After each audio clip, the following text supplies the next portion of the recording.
Hello everyone, how are you doing? This is MD Tech here with another quick tutorial. In today's tutorial I'm going to show you guys how to reset your network adapter on Windows 10.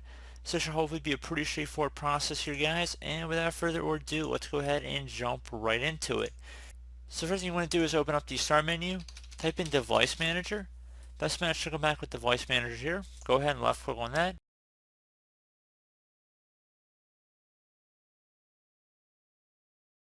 Now you want to expand the network adapter section, so either double click on it or left click on it or next to it to expand the drop down. Now wherever your network adapter is, you want to right click on it and then select uninstall device. Select uninstall. Now it's just closing out of here. Restart your computer and hopefully then your issue should be resolved. You may have to keep your Wi-Fi or internet password handy, so if you have a router or something you might need to have that password nearby.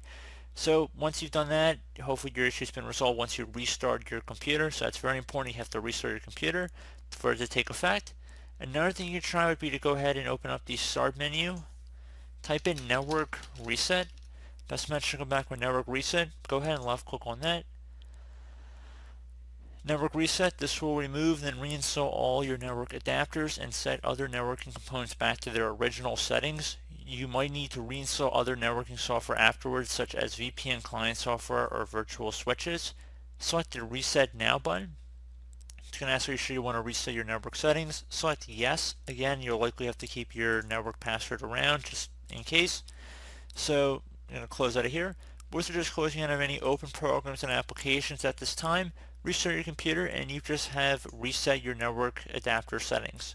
So I do hope this brief tutorial was able to help you guys out, and as always, thank you for watching, and I do look forward to catching you all in the next tutorial. Goodbye.